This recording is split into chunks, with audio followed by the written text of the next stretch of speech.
میں نے اس کی تھوڑی سے پکڑ کے اس کا چہرہ اپنی جانب کیا، مگر وہ اپنا چہرہ میری گرفت سے چھڑوانے کی صحیح کرنے لگی۔ ہاتھ مت لگاؤ مجھے، وہ چلائی۔ اف، اتنا غصہ، جانے من، اتنا غصہ اچھا نہیں ہوتا۔ غصے کے مارے اس کا سانس پھول رہا تھا۔ میں نے کہا مجھے ہاتھ مت لگاؤ، وہ چلائی۔ میری گرفت اس کے چہرے پہ اور بھی مضبوط ہوئی۔ آواز نیچے، اونچا لہجہ سننے کی مجھے عادت نہیں ہے۔ یہ گھر نہیں ہے محترمہ، جیل ہے، اور یہاں میں تمہارا شوہر نہیں ہوں بلکہ ایک انسپیکٹر ہوں۔ میں نے اس کی آنکھوں میں غصے سے دیکھتے ہوئے کہا، یہاں تمہیں اپنا لہجہ دھیما رکھنا پڑے گا۔ ہاں، کمرے میں تمہیں اجازت ہوگی، وہاں مجھ پہ چلا سکتی ہو، کیونکہ لڑائی میں بیوی کا بھڑکنا ہر مرد کو سننا پڑتا ہے، چاہے وہ ایس پی منصور علی خان ہی کیوں نہ ہو۔ میری بات پہ وہ غضبناک نظروں سے مجھے دیکھنے لگی۔ زبان سنبھال کے بات کریں ایس پی صاحب، آپ سے نکاح میری مجبوری تھی، وہ غصے سے بولی، جسے اب تمہیں ساری زندگی نبھانا پڑے گا، چاہے مجبوری سے ہی صحیح۔ میں نے بھی اسی لہجے میں جواب دیا، بس ایک بار کامران شاہ سلاخوں کے پیچھے آ جائے، پھر میں 10 دن کی چھٹی لوں گا۔ آخر نئی شادی ہوئی ہے، ہنی مون پہ جانا تو بنتا ہے ہمارا۔ میری بات پہ غصے کے مارے وہ تل ملائی تھی۔ شٹ اپ انسپیکٹر، تم میرے بھائی کو کچھ نہیں کہو گے؟ اس کی آنکھوں سے آنسو بہنے شروع ہوئے۔ میں نے اس کا چہرہ چھوڑ دیا۔ تمہارا بھائی اپنے کیے کی سزا پائے گا، تم اس کی فکر کے بجائے اپنی فکر کرو ربیہ میڈم۔ تم کیا کرو گی؟ تمہاری طرف میرے بہت سے حساب نکلتے ہیں۔ میں نے آپ کو چیٹ کیا تھا، جو سزا چاہے آپ مجھے دے دیں، لیکن کامران بھائی کو کچھ مت کہیں، ان کی بیوی ہے، چھوٹے بچے ہیں، خدا کے لیے انہیں گرفتار مت کریں۔ قصور میرا ہے، میرا بھائی آج جو کچھ بھی ہے میری وجہ سے ہے، سزا مجھے دو منصور علی، بھائی کو نہیں۔ وہ رونے لگی۔ تمہیں اندازہ ہے تمہارے بھائی نے کتنے گھر اجاڑے ہیں، بڑے بڑے سیاستدانوں کے بیٹوں کو کتنی بے دردی سے مارا ہے؟ کیا ان کے بیوی بچے نہیں تھے؟ جرم تمہاری خاطر کیا یا اپنے مفاد کے لیے؟ جرم تو کیا ہے نا منصور علی، اگر تم نے میرے بھائی کو گرفتار کیا تو میں کبھی تمہارے ساتھ کوئی رشتہ نہیں نبھاؤں گی۔ یا تو اپنا فرض نبھا لو یا پھر رشتہ۔ جس دن تمہارا ہاتھ میرے بھائی کے گریبان پہ ہوا، اسی دن میں تم سے خلا لے لوں گی۔ آنکھوں میں آنسو اور قہر ایک ساتھ تھا، آنکھوں کے ڈورے گلابی ہو گئے تھے۔ فرض تو میں ضرور نبھاؤں گا ربیہ، اور رہ گئی رشتے کی بات، تو شادی میں نے گھر بسانے کے لیے کی تھی۔ جب کی تھی تب بھی تم جانتی تھی کہ میرا تعلق کس محکمے سے ہے۔ یہ تمہیں پہلے سوچنا چاہیے تھا۔ اب تو جو ہونا تھا ہو چکا۔ یہ کہہ کے میں اٹھ کے کھڑا ہو گیا، پھر جیل سے باہر نکل گیا۔ میں تم سے نفرت کرتی ہوں منصور علی، تمہارے ساتھ کوئی رشتہ نہیں نبھاؤں گی، سن رہے ہو تم؟ وہ چلائی تھی، لیکن میں وہاں سے جا چکا تھا۔ لیڈیز کانسٹیبل سے میں نے کہا تھا کہ اس کا خیال رکھنا۔ 24 گھنٹے نہیں گزرے تھے کہ کامران شاہ نے اپنی گرفتاری دے دی تھی۔ میرے افسران مجھ سے بہت خوش تھے۔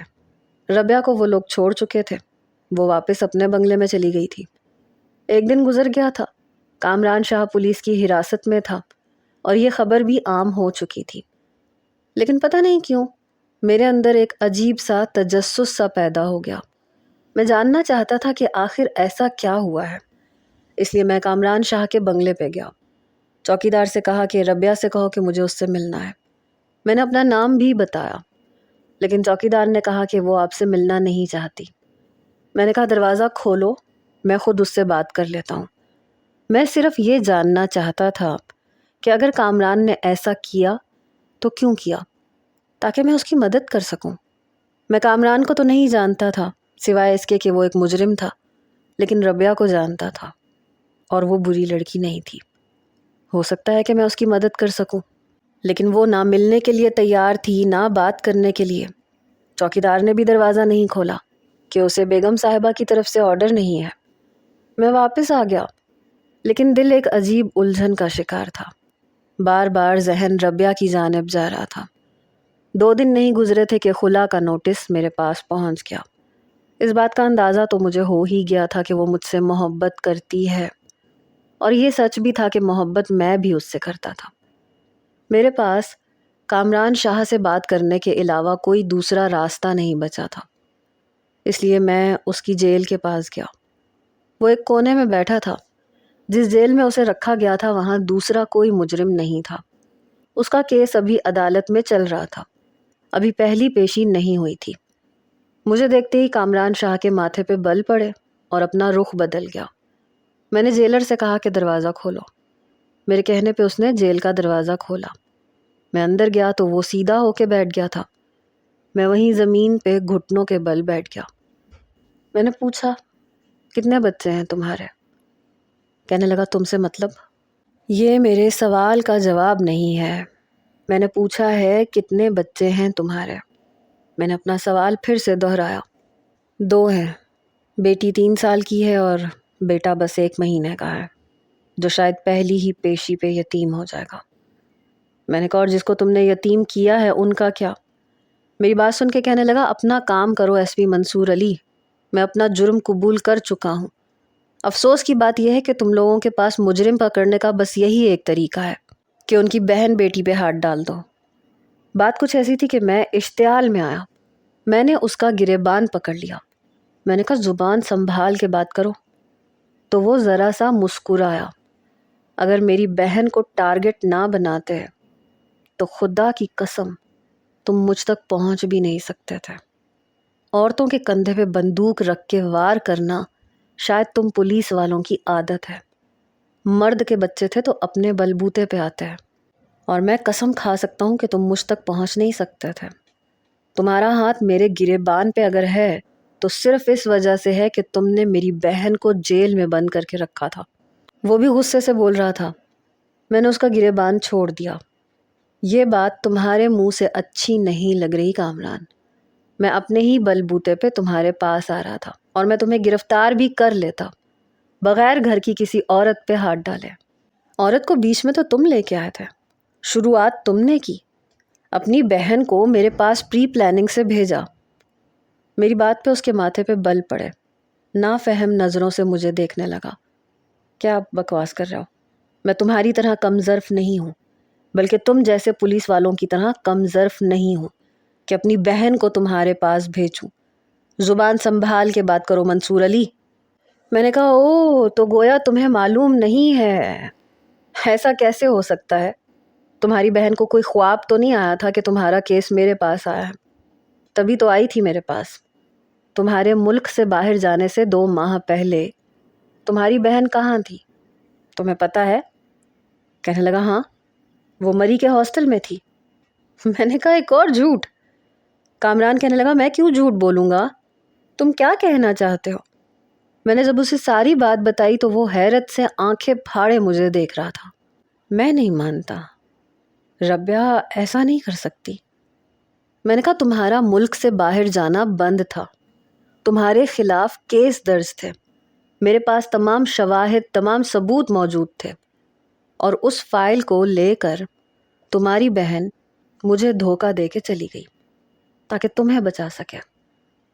کچھ دیر وہ میری آنکھوں میں دیکھتا رہا، کہنے لگا، اچھا تو اتنی بڑی ہو گئی ہے وہ۔ میں نے اسے کہا بھی تھا کہ ایسا کچھ نہ کرے۔ پھر ایک گہری سانس لی۔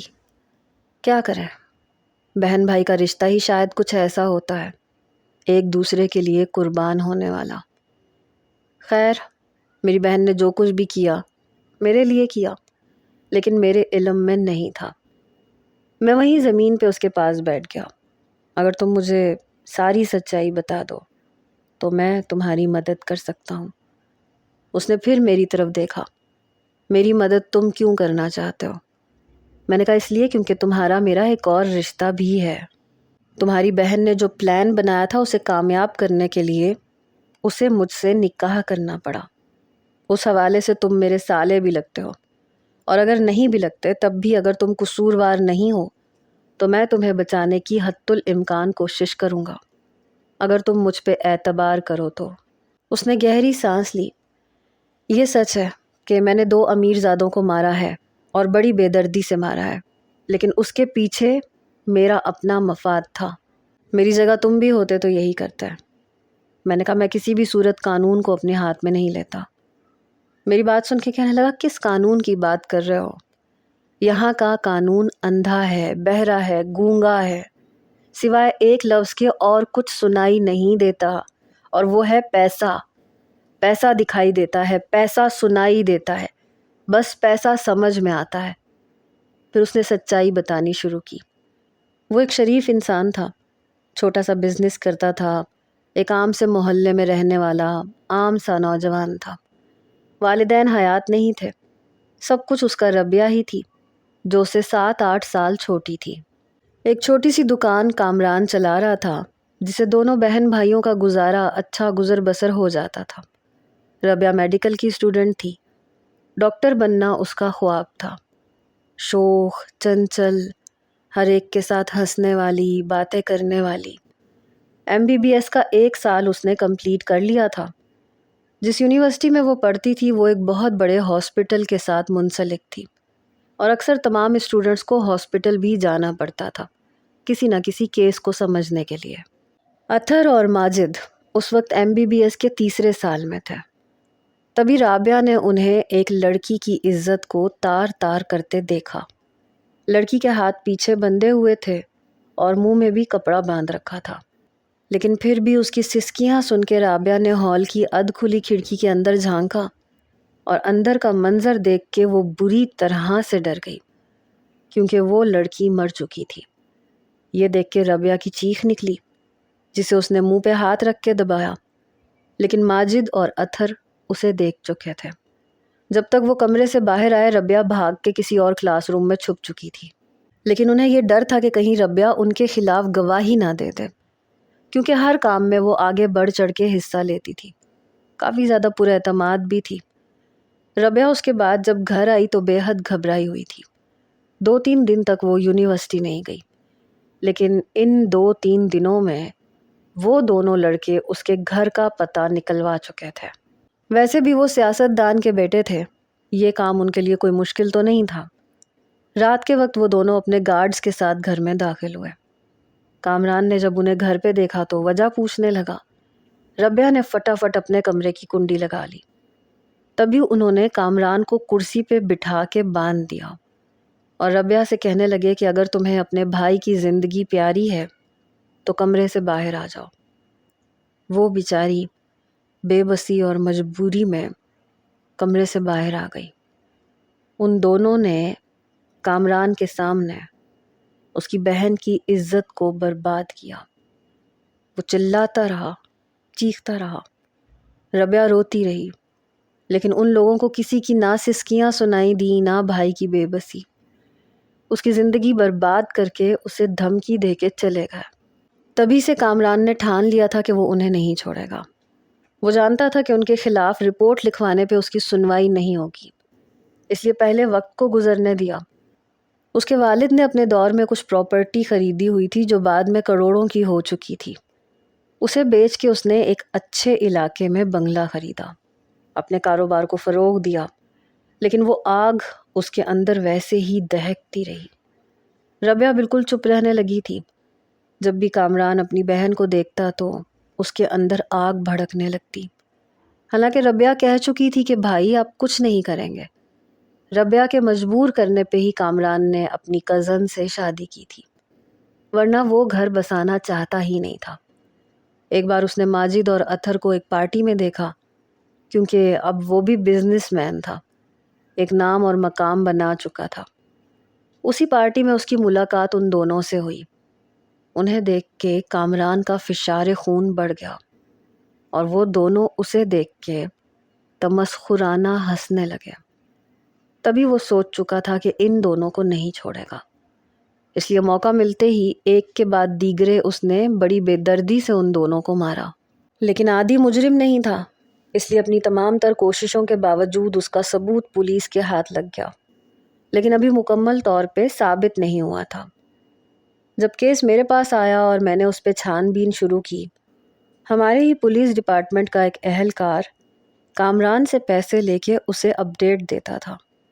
جب اسے یہ پتہ چلا کہ اس کا کیس میرے پاس ہے اور میں رشوت بھی نہیں کھاتا، کیس کو دباتا بھی نہیں ہوں، تب وہ کافی پریشان تھا، اور اس پریشانی کا ذکر جب اس نے ربیہ سے کیا تو شاید تبھی اس نے خود ہی سے اپنے بھائی کو بچانے کے لیے یہ پلان بنایا تھا۔ اور جب فائل اس کے ہاتھ لگ گئی تو اس نے اپنے بھائی کو فیملی کے ساتھ باہر جانے کا مشورہ دیا کہ کچھ عرصے کے لیے وہ روپوش ہو جائے۔ وہ نہیں جا سکتی تھی ورنہ کامران کا ارادہ تھا کہ ربیہ کو بھی اپنے ساتھ لے کے جاتا۔ اگر میں ربیہ کو اپنی حراست میں نہ لیتا تو 1 ہفتے کے اندر اندر وہ بھی اپنے بھائی کے پاس چلی جاتی۔ ساری حقیقت جان کے میرے پاس بس ایک ہی طریقہ بچا تھا جس سے کامران کو بچایا جا سکتا تھا، لیکن اس سے پہلے میرے پاس عدالت کا دوسرا نوٹس بھی آ گیا جو کہ ربیہ نے کیا تھا۔ میں نے اسے فون کیا تو چوتھی بیل پہ اس نے فون اٹھایا۔ میں نے کہا کیا چاہتی ہو تم؟ کہنے لگی آپ کے پاس نوٹس پہنچ چکا ہے، جو میں چاہتی ہوں وہ نوٹس میں لکھا ہوا ہے۔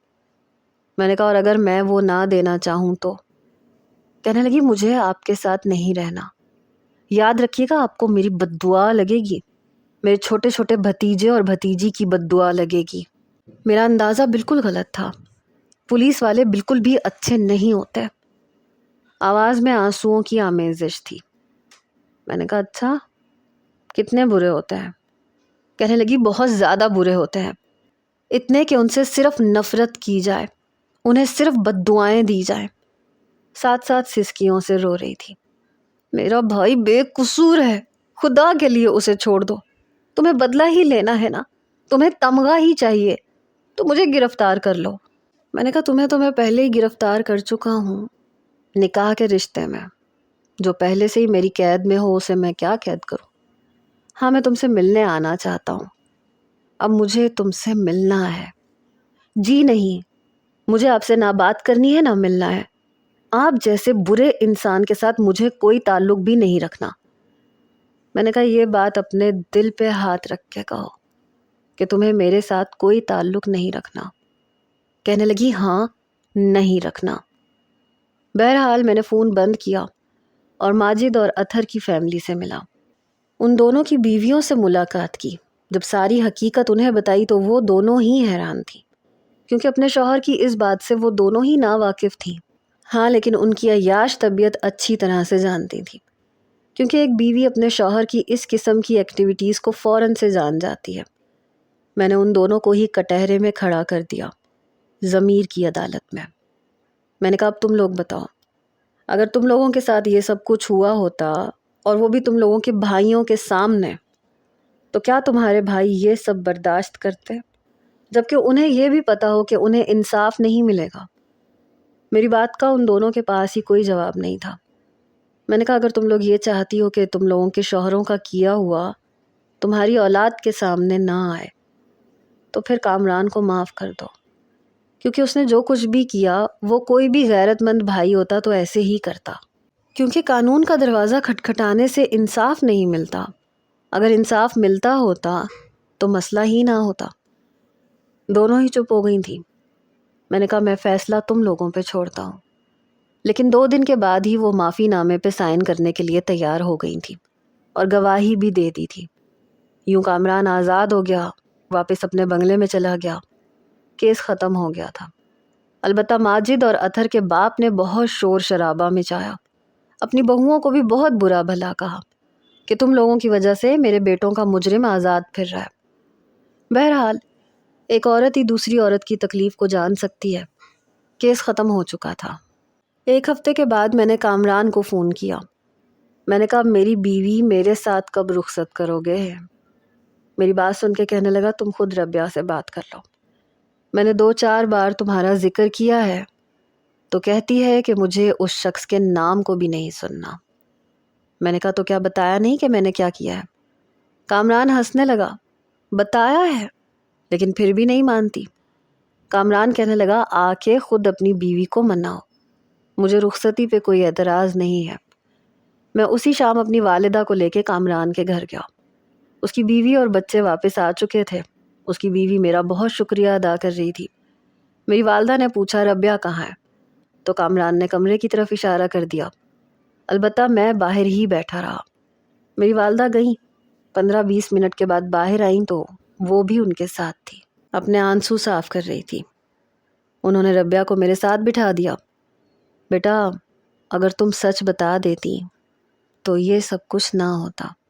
میرا بیٹا اتنا بھی برا نہیں تھا کہ تمہاری مدد نہ کرتا، لیکن وہ سوں سوں کرتے ہوئے آنسو صاف کیے جا رہی تھی۔ کامران کہنے لگا، یوں تو نکاح ہو چکا ہے، لیکن میں چاہتا ہوں کہ رخصتی میں کچھ دھوم دھام سے کروں۔ لیکن ربیہ کہنے لگی، نہیں بھائی، مجھے ان کے ساتھ نہیں رہنا۔ میری والدہ کہنے لگی، بیٹا کیوں نہیں رہنا؟ اب تو سارا مسئلہ ہی حل ہو گیا ہے۔ وہ کہنے لگی، مجھے پھر بھی ان کے ساتھ نہیں رہنا۔ کامران کہنے لگا، ربیہ منصور اچھا انسان ہے، بھائی میں نے آپ سے کہہ دیا نا مجھے ان کے ساتھ نہیں رہنا۔ پھر میری والدہ سے کہنے لگی، میں آپ سے بہت معذرت چاہتی ہوں، لیکن میں آپ کی بہو نہیں بن سکتی، ان سے کہیں یہ مجھے آزاد کر دیں۔ یہ کہہ کے اپنے کمرے میں چلی گئی۔ میں اٹھ کے اس کے پیچھے گیا، لیکن دروازہ بند کر چکی تھی، یہاں تک کہ کمرے کی کنڈی لگا چکی تھی۔ ربیہ دروازہ کھولو، مجھے تم سے بات کرنی ہے۔ میں نے دروازہ کھٹکھٹایا۔ میں آپ کو اپنا جواب دے چکی ہوں، مجھے آپ کے ساتھ رخصت ہو کے نہیں جانا، میں نے کہا، اور مجھے انکار نہیں سننا۔ دروازہ کھول رہی ہو یا پھر میں توڑ دوں؟ لیکن اس نے دروازہ نہیں کھولا۔ میں واپس چلا گیا۔ اسے کئی فون کیے، لیکن میرا فون نہیں اٹھا رہی تھی۔ میں نے کامران سے بات کی، اس سے کہا کہ تم اپنی بہن کو سمجھاؤ، میں بس اس جمعے کو آؤں گا چند مہمانوں کے ساتھ اور اسے رخصت کروا کے لے جاؤں گا۔ میں یہ نہیں جانتا کہ کامران نے اس سے کیا کہا اور کیا نہیں، لیکن جب میں جمعے کو کامران کے گھر گیا تو اس نے ہلکا سا فینسی سا لباس پہن رکھا تھا، میک اپ بھی کیا ہوا تھا، لیکن بے تاثر سی میرے پاس بیٹھی ہوئی تھی۔ میری والدہ بہت خوش تھی، خاموشی سے وہ میرے ساتھ میرے گھر بھی آ گئی۔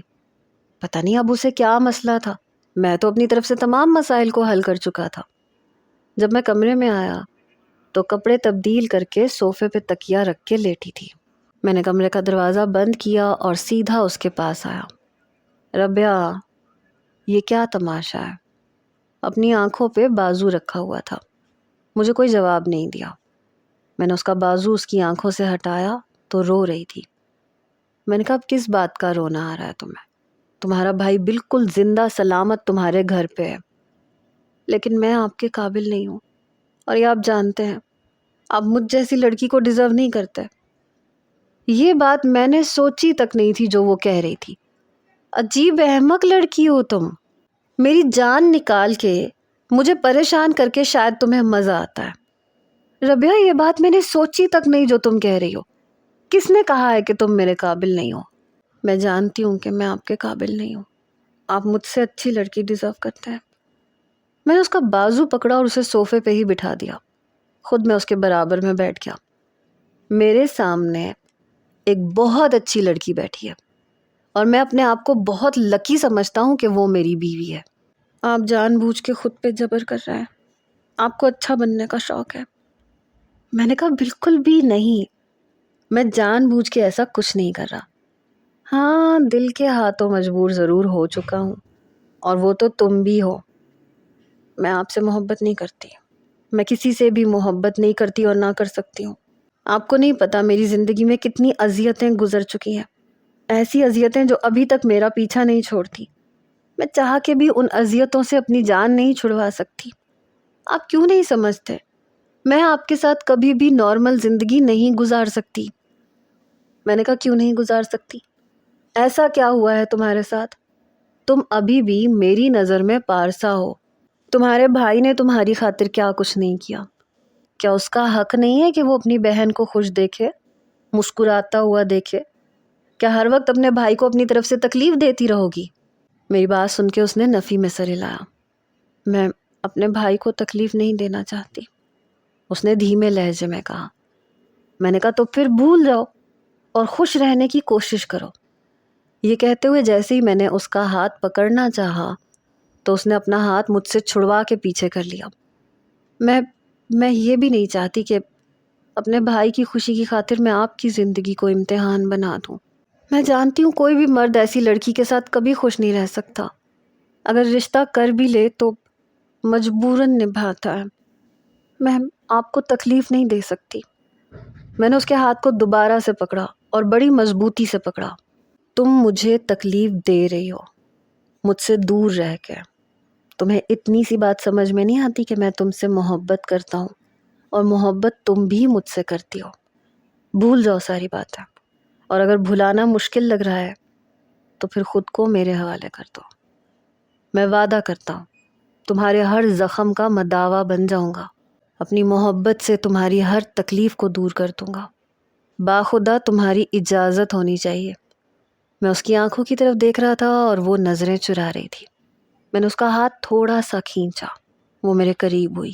اب اس کا چہرہ میرے چہرے کے بالکل قریب تھا. اس کے کپ کپاتے ہونٹ میں اپنی دسترس میں لے چکا تھا، پر نرمی سے. اسے اپنا لمس دے کے میں ذرا سا پیچھے ہٹا، پھر اسے بیڈ پہ لے گیا. رونمائی کے طور پہ اسے ایک انگوٹھی پہنائی جو بہت زیادہ مہنگی نہیں تھی، کیونکہ ایک ایماندار پولیس انسپکٹر زیادہ مہنگی چیزیں تو اپنی بیوی کو تحفے میں نہیں دے سکتا. میری والدہ اس بات سے نا واقف تھی کہ ربیہ کے ساتھ گزشتہ زندگی میں کیا حادثہ گزرا ہے، اور میں نے بھی کبھی ان سے ذکر نہیں کیا. وہ میری ماں کی بہت خدمت کرتی ہے اور میری بھی. شادی کے 1 سال کے بعد اللہ نے ہمیں بیٹی دی تو میں بہت خوش تھا، لیکن پتہ نہیں کیوں وہ بہت اداس تھی. میں نے کہا تمہیں کیا ہوا؟ کہنے لگی ڈر لگتا ہے. میں نے کہا ربیہ کس چیز سے ڈر لگتا ہے؟ بیٹی کے نصیب سے ڈر لگتا ہے. منصور، یہ جو بیٹیاں ہوتی ہیں ان کے نصیب ہوتے ہیں نا، یہ انسان کو جان سے مار ڈالتے ہیں. ہم اسے زیادہ تعلیم نہیں دلوائیں گے، یونیورسٹی بھی نہیں بھیجیں گے. جیسی بڑی ہوگی بس ہم اس کی شادی کر دیں گے. وہ مریم کے چھوٹے چھوٹے ہاتھوں کو چومتے ہوئے بولی. کیوں نہیں پڑھائیں گے؟ میں اسے ڈپٹی کمشنر بناؤں گا. میں نے انگلی سے مریم کا رخسار چھوتے ہوئے کہا. جی نہیں، آپ مریم کو ایسا کچھ نہیں بنائیں گے.